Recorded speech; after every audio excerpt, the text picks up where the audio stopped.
this. Survivor and the Summit, new Wednesday, October 9th on CBS and streaming on Paramount+.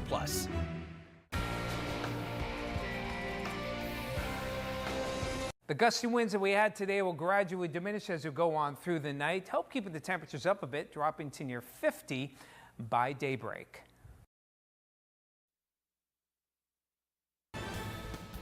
Good evening, everyone. I'm Kevin Hodge. Tonight on your WZMQ 19 News, we have the details following a court filing unsealed involving the 2020 election case against former President Trump. Plus, we continue to follow the aftermath of Hurricane Helene. It's now being called the deadliest one since Katrina. And the port strike continues. We're hearing from union workers and how the ongoing situation could affect you financially. Your 19 News at 11 starts now.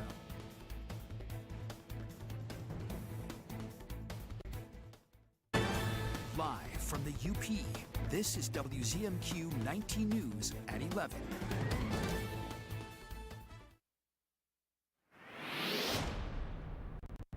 As you check things out for tomorrow, chilly start here, and notice the winds not as strong as what they were yesterday. Not those gusty winds, but it will be cooler on the thermometer a bit with some sunshine. Clouds will start to increase, though, by later on in the afternoon and into the evening hours. Highs reaching the lower 60s, dropping to about 56 by Thursday evening, and the rest of the highs tomorrow will be in the 60s to near 70 degrees. Rest of the forecast coming up later in the show. Kevin? Tom, thank you. And developing now, a bombshell court filing just unsealed in the 2020 election case against former President Donald Trump. In it, special counsel Jack Smith argues that Trump resorted to crimes after losing the election to Joe Biden. The case had been thrown into doubt when the Supreme Court ruled that a president can't be prosecuted for official acts. Smith is claiming Trump's actions were taken as a private candidate. The filing, which runs 165 pages, also details Trump's actions on January 6th when thousands of his supporters stormed the Capitol as Congress was certifying the election. It claims Trump tried to advance his own self-interest and to perpetuate himself in power, contrary to the will of the people. Scott McFarland has been pouring through the filing. The special counsel alleges former President Donald Trump resorted to crimes, focusing in particular on Trump's alleged interactions with then Vice President Mike Pence, who had refused Trump's insistence he stop the electoral certification on January 6th. Throughout the 165-page filing, Smith makes the case Trump was acting as a candidate or private citizen, not as president, when he was claiming the election was stolen. The special prosecutor is trying to establish that his evidence shows that this was all private conduct that is charged here, and therefore immunity, sweeping immunity provided by the Supreme Court in its decision this summer does not apply. When told Pence's life was in danger, according to the filing, Trump responded by saying, "So what?" The new filing also alleges Trump allies sought to create chaos, including one unnamed Trump supporter shortly after the election, encouraging protests, even to make them riot. The filing says at least 9 times in the days after the election, Pence tried to convince Trump to give up his fight to prevent the certification, saying he could run again next cycle.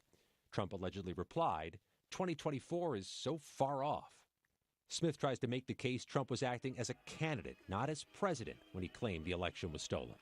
Pence had testified to the grand jury that first charged Trump in this case last year. Trump's campaign responded to this, saying the special counsel's argument was unconstitutional and falsehood-ridden. This case, if it survives, will not go to trial before the election and not likely until 2025 at the earliest. Last night, vice presidential candidates J.D. Vance and Tim Walz duked it out on the debate stage. It is the first and only debate for the VP candidates, highlighting their policy priorities. Our Washington, D.C. correspondents Rachel Knapp and Brendan Scanlon covered the debate from New York City. They share their observations. Well, good evening. That's right. Certainly a lot to break down from last night's debate. Again, Rachel, we were just talking about this, but it was a pretty solid debate that really focused heavily on policy. Each candidate, I think, really did a solid job articulating not only their policies and their previous, their record, but also their running mates' policies and records. So I think voters from both parties, both Democrats and Republicans, feel pretty confident with how their candidate performed last night.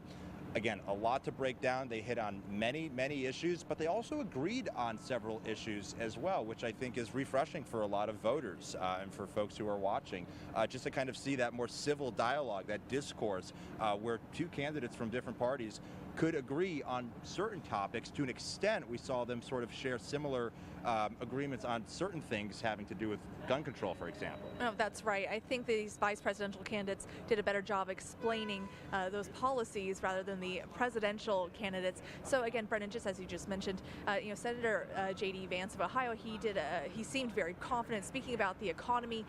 There are plans for that and really going after Harris and her stance on it and her record on that, as well as immigration. And then as far as Governor Tim Walz, what he did, he felt very confident and looked really strong, talking about reproductive rights, especially mentioning what's happened following Roe v. Wade, sharing personal stories, things like that. So those were kind of just some two major highlights. Of course, the candidates also touched on things like healthcare and making things a little bit more affordable, which I know that's something really important for a lot of our voters. But Brendan, as you just said, we'll just have to see how much of an impact this debate will have in the next coming days and weeks. Absolutely, yeah, it's a great point.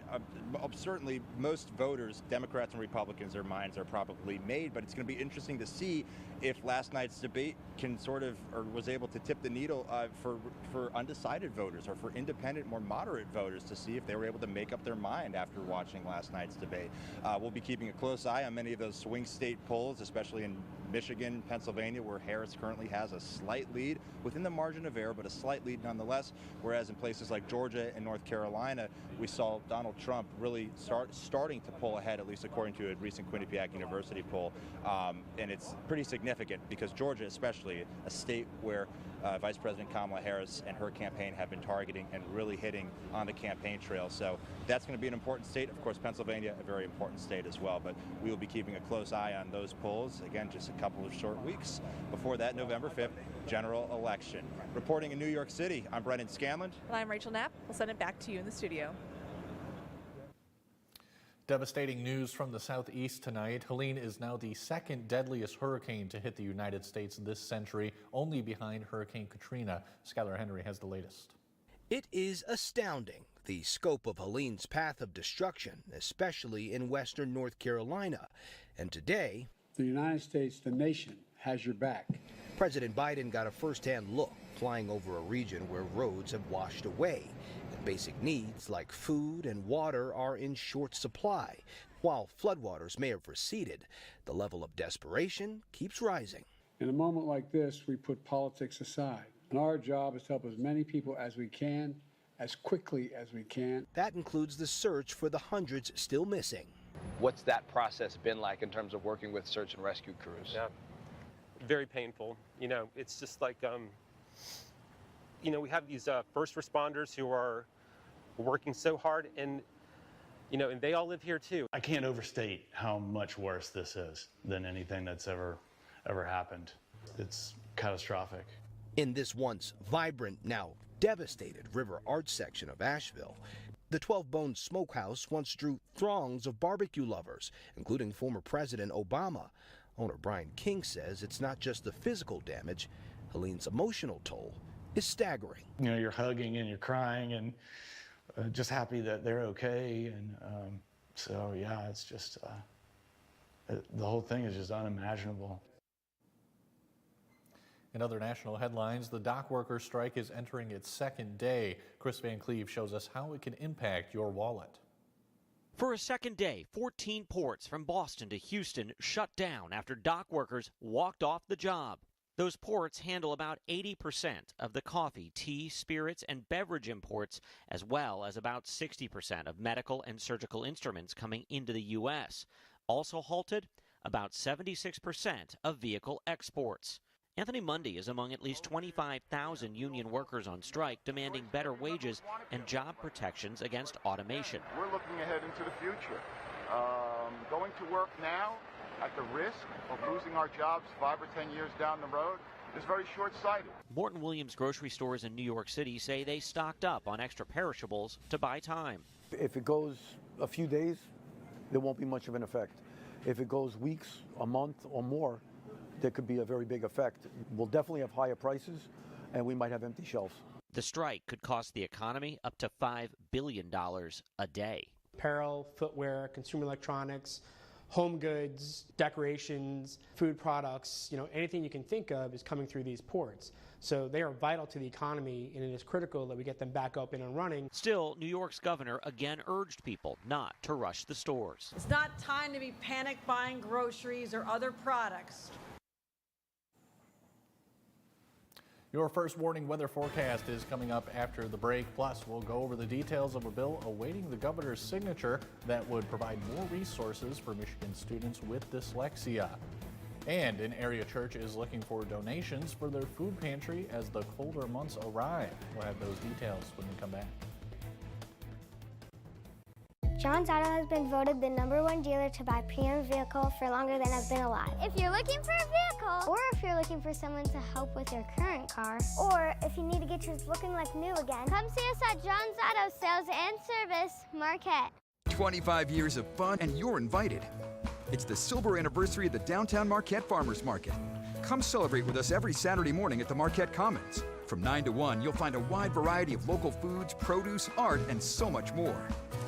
Plus, the Wednesday night farmers market on the 100 block of West Washington Street is back from 5 to 8. For more information, visit mqtfarmersmarket.com. The Farmers Market is presented by the Marquette TDA and sponsored by Flagstar Bank and WZMQ 19.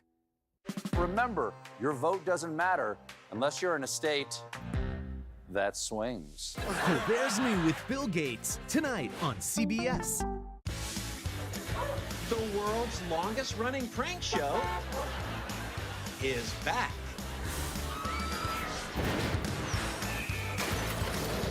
Just for laughs, gags.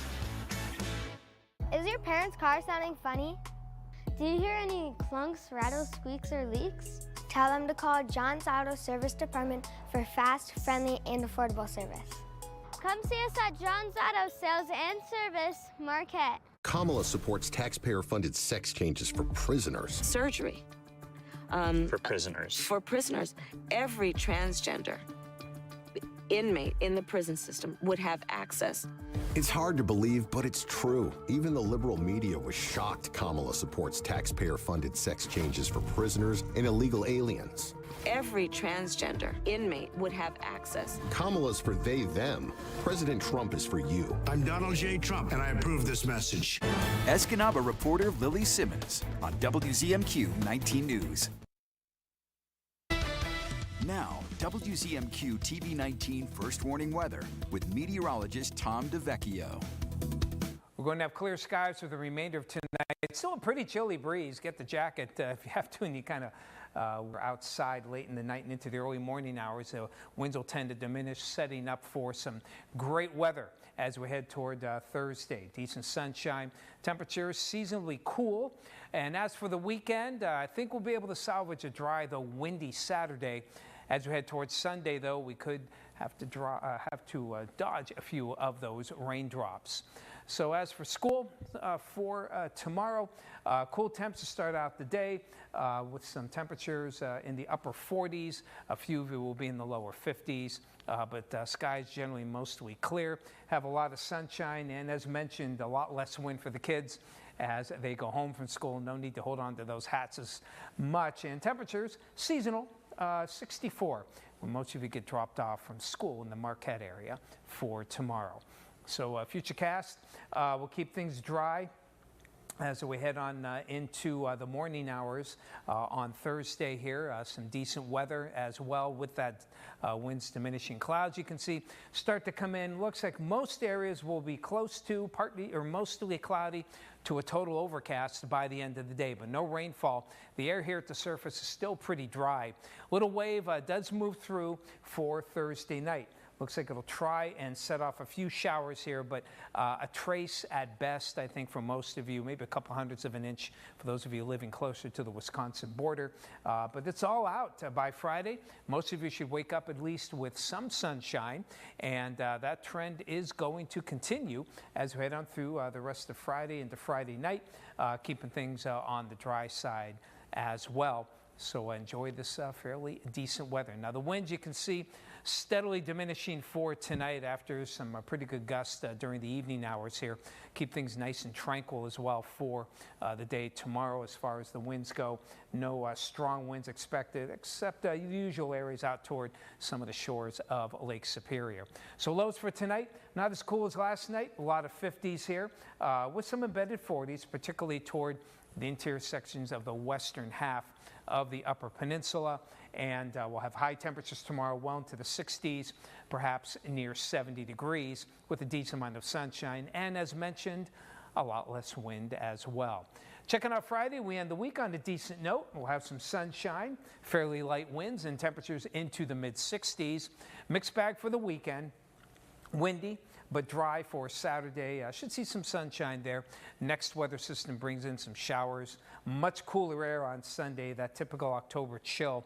That'll hang into Monday, and then temperatures slowly rebound by the middle of next week. All right, thank you, Tom. Michigan's legislature has passed a bill that would introduce resources in schools to help children with dyslexia.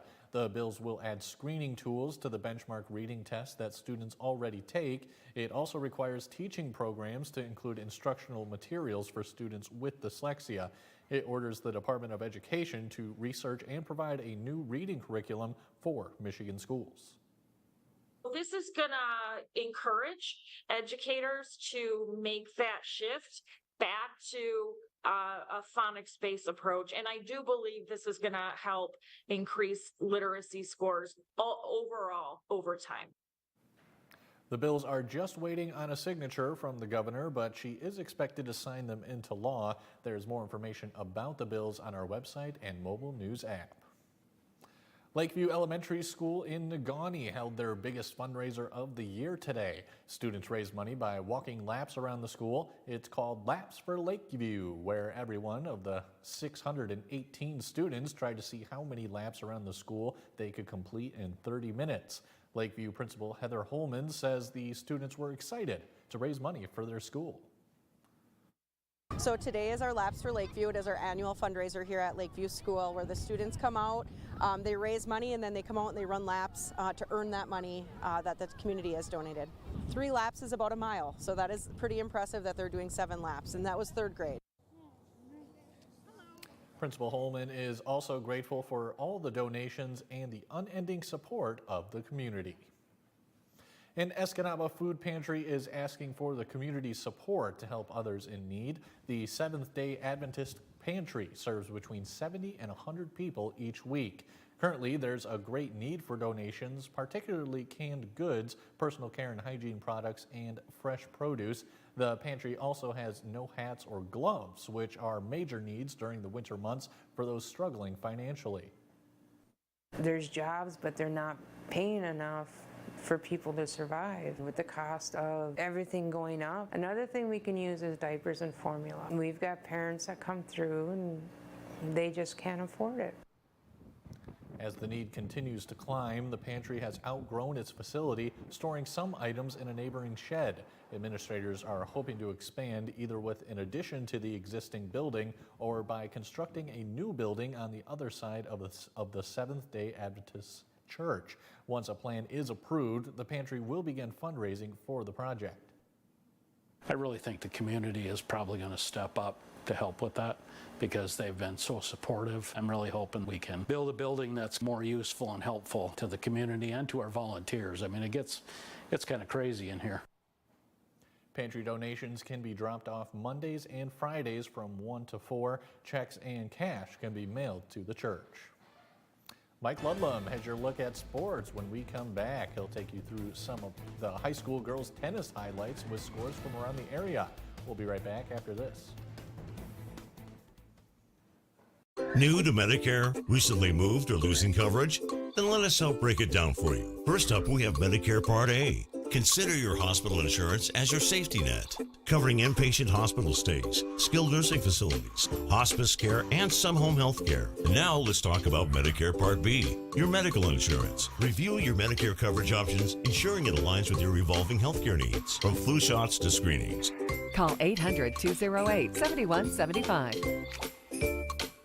Well, Well, that was interesting. You know, every family has that weird, crazy uncle. Apparently for the UP, it's our own Carl Bonac. You hear him say vaccines are the same thing as Nazi experiments? Or how he thinks that climate change is just all a big hoax. Well, Carl has been spreading those stolen election lies for a while now. Why was he trying to get you to take horse dewormer? We definitely shouldn't send Carl to Lansing. Carl's conspiracies can't help UP families. The sun is out, won't go away. Feel the clouds on your shoulder. Touch the sky, feeling bolder. Going up, going out, going all the way. Going high, high, high, high, high, high. Going up, going out, going all the way. Going high, high, high. Going all the way, going up. Going all the way, going up. Going all the way, going high. Give your old items new life. Donate to your local Goodwill. Another thrilling week to play football. The NFL on CBS. Catch all of the action this week on WZMQ 19. At 1, the Baltimore Ravens take on the Cincinnati Bengals. And at 4:25, the Packers are on the road taking on the LA Rams. See you this Sunday for the NFL on WZMQ 19. Direct. Don't you ever look up at the sky and roll your eyes. You hear me? Yes. Yeah, good. Mathis Court is in session. On WZMQ CBS. You're watching WZMQ 19 News, live and local, with Kevin Hodge. Good evening, everyone. It could have been anybody's guess who would have had a good day at the Upper Peninsula Division II Girls Tennis Finals. Let's go to Kingsford and find out what happened on this windy day. First, we'll start with the first singles semifinal. Mia Schieffel of Gwyn against Norway's Jordan Moln in the far court. Schieffel cranks out a couple of solid forehands, and eventually Moln will be a little wide with that backhand right there. On the next point, Moln will get a service winner, but Schieffel won this match 6-11, 6-2. Caitlin Smith of West Iron County took the crown over Schieffel in the final. Second double semifinal far court, Munising's Tessa Salo and Tamron Nolan. Norway's Emma Duby and Sadie Powell closest to us. The Knights tandem with a nice forehand to get that point. The Mustangs would grab the next point on a netted forehand. Munising won this match, but Ishpeming's Lily Ryan and Steffi Nerlfi captured this flight. And as we go to the numbers, it's 2 in a row for the Hematites. They had a 1 more point than West Iron County. Norway was third, followed by Munising and Gwyn. Ishpeming won its titles at first, second, and third doubles. Now the fourth singles champion was Norway's Jessa Rossler. She was the 6th seed out of 7.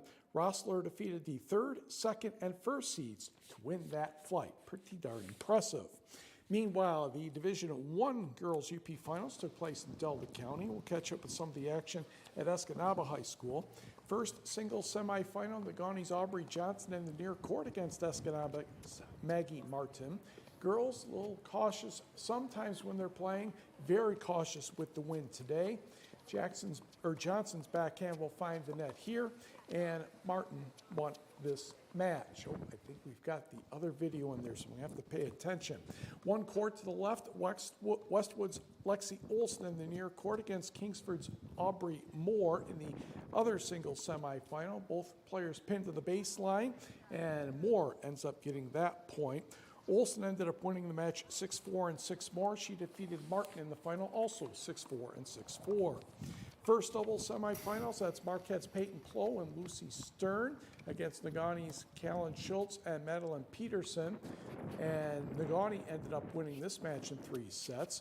Over at first doubles, Westwood in the near court, Izzy Marta and Nolia Dawson defeat Escanaba Sonia Mackey and Anna Martin. And Westwood won the match in 3 sets, but the minors Schultz and Peters took the title in 3 sets, 6-4 in the third. On the results, Negauni is your champion. The minors have won or shared 8 of the last 10 UP titles. Westwood a close second, followed by Escanaba. Kingsford and Marquette were tied for 4th. The minors won 6 of the 8 flights. High school cross country today, the Ewan Trout Creek Invitational. Landon Larson of Jeffers, your winner in just under 17 minutes, 20 seconds, followed by Ironwood Zach Smith, Cameron Anderson of the Jets, Brody Majorin of ETC, and Joey Lazan of Ironwood. Team scores, Trail Creek, Jeffers was the winner with 23, followed by Ironwood and Dollar Bay. On the girls' side, Aubrey Smith of Ironwood, another win, just over 20 and a half minutes. Alyssa Shirky of Gogibic was second, followed by Chassel Sylvia Aho, ETC's Bree Bessinen, and Sophie Desrochers of Baraga.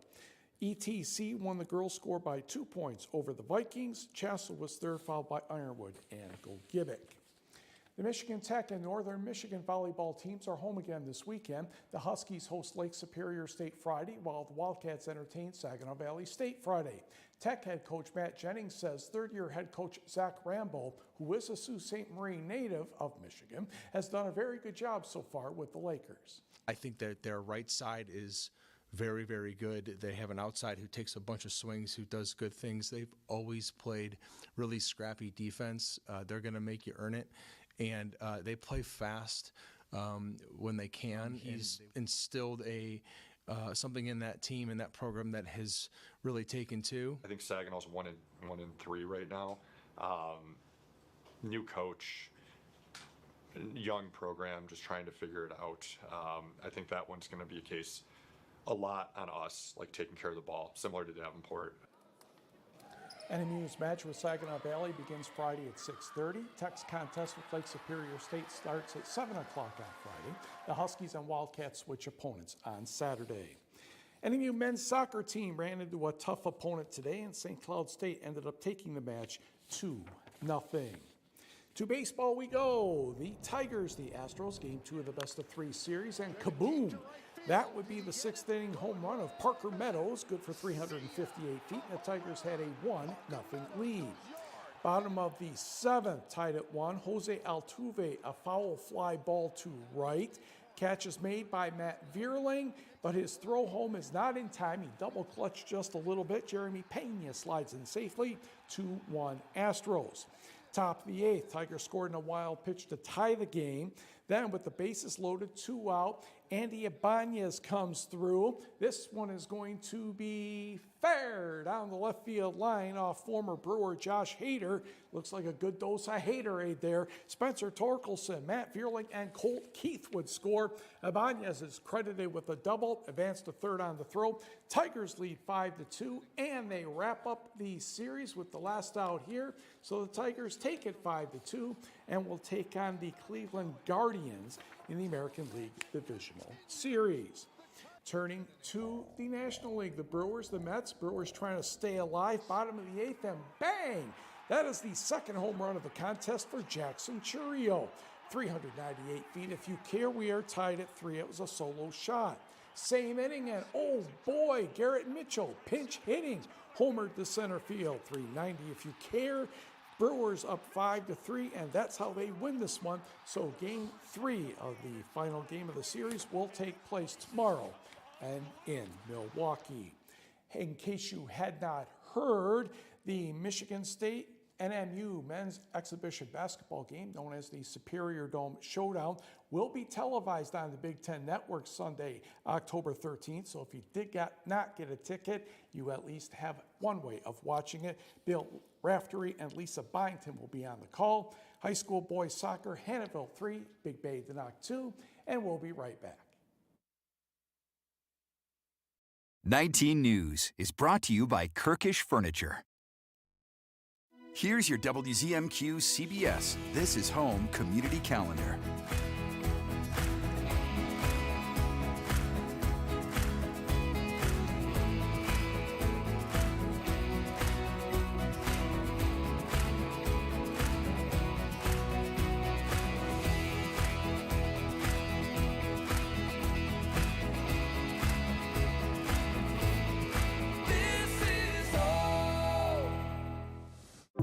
The bathroom of your dreams is only a phone call away with BCI Bath & Shower. We can make your ordinary bath and shower extraordinary. This is not a cookie-cutter design. This is a complete custom build that will fit your every need. It's never been easier or more affordable than right now to get the bathroom of your dreams. We have the best monthly programs in the industry with payments as low as $99 per month or no payments, no interest for 18 months with approved credit. The hardest part of your new bathroom is gutting and building the tub and shower. If your bathing area is old, there could be damage behind the walls and possible mold and mildew, which can be a serious safety issue. At BCI, we don't cover a problem, we fix it. Call now to get a never clean glass treated door with a no-track system at half off for the first 50 callers. Factory trained, certified installers made in the USA and discounts for seniors and military. Call 800-304-6841. 800-304-6841. Direct. Don't you ever look up at the sky and roll your eyes. You hear me? Yes. Realistic. I will maybe have a tendency to spend too much and won't be able to pay your rent. He holds the line. I resent it, and I resent you for doing it. Mathis Court is in session. Weekdays on WZMQ CBS. Sophia Murphy reports at 6 and 11 on WZMQ 19 News.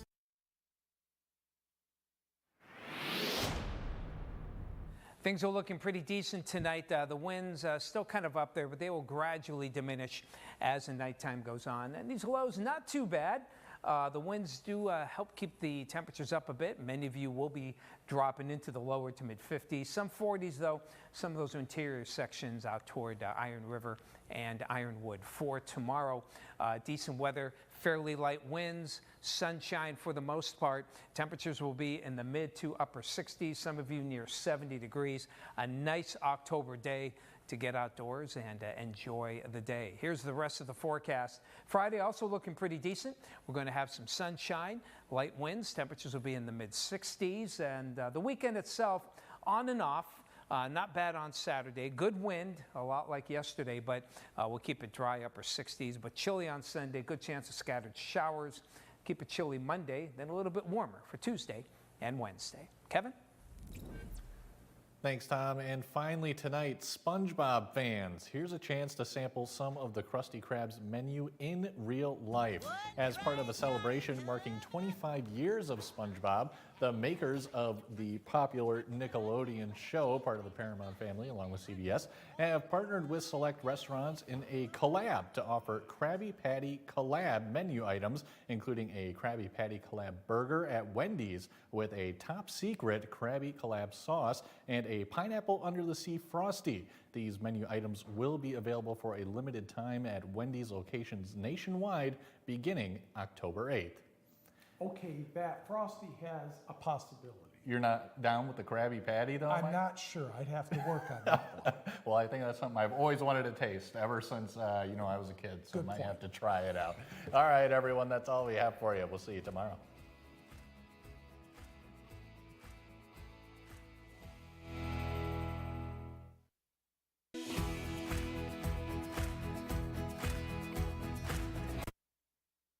My husband and I are going through IVF treatments now. It could be our only chance to have a family. But Donald Trump's plan could ban IVF in some states. My husband is in the military. He volunteered to serve.